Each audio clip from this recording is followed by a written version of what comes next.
Jeff Deloach here, Director of Property Management and Sales with Realty Solutions. Today, we're going to talk about tenant maintenance. Do you have a process for tenant maintenance? Is the question you should be asking yourself as a landlord. Who inspects maintenance issues when they are requested? Meaning, are you as the landlord themselves actually going out to the property for every single maintenance request? Are you simply receiving the request via call, email, text message, whatever it may be, and then sending out a vendor to handle the inspection itself?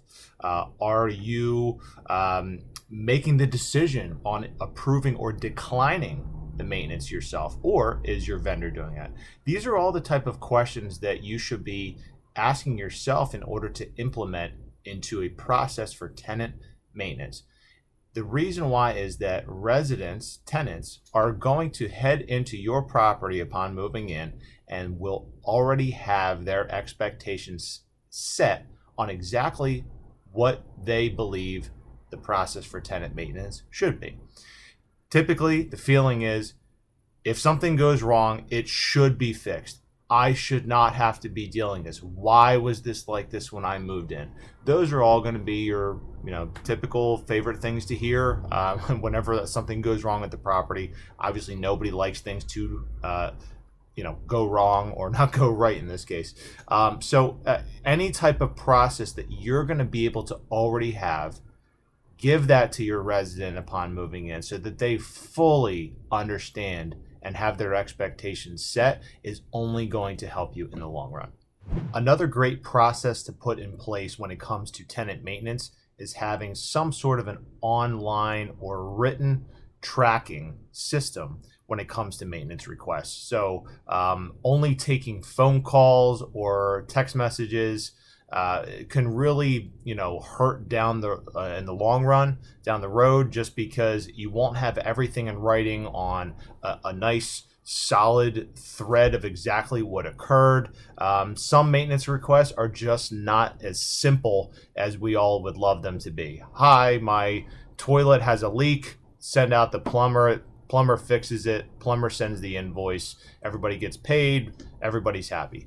Unfortunately, they're not all that simple. So sometimes you might have a roof leak that leads to water in an area that might need sheetrock replaced and all kinds of other things. So whenever you have a situation where things can take longer than expected from start to finish on a full maintenance request, it can turn into a project. So having everything in a nice, tight, organized system. Online, there are a lot of property management maintenance coordination systems. So if you find a property management company that happens to already have one of those in place, it's a great system to have. I would highly recommend looking into one of those. If you do not have an online tracking system of some sort for tenant maintenance, you may really want to look into one of those. If you're going with the old, what they call Fax and Prey, meaning if someone were to send in a maintenance request, say for the toilet leak example I gave earlier, if you then send a call, text message, email over to your plumber, and then you may never hear about the actual maintenance issue again until you might be invoiced later on, there's a large gap of information that you're missing in between, where there was a lot of things that happened. You gave your plumber, in this case, the tenant contact information for them to reach out and set an appointment.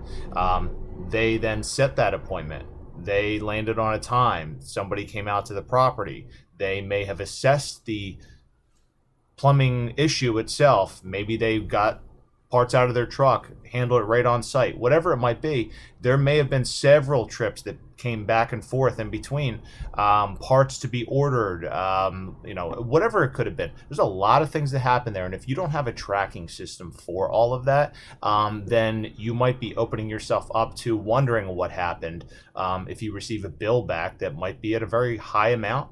Or if the tenant complains later that something was not done, you won't have as much information on hand to figure out what was done on the first call as opposed to the second and third call if someone has to continue being sent back out again. That's it for today.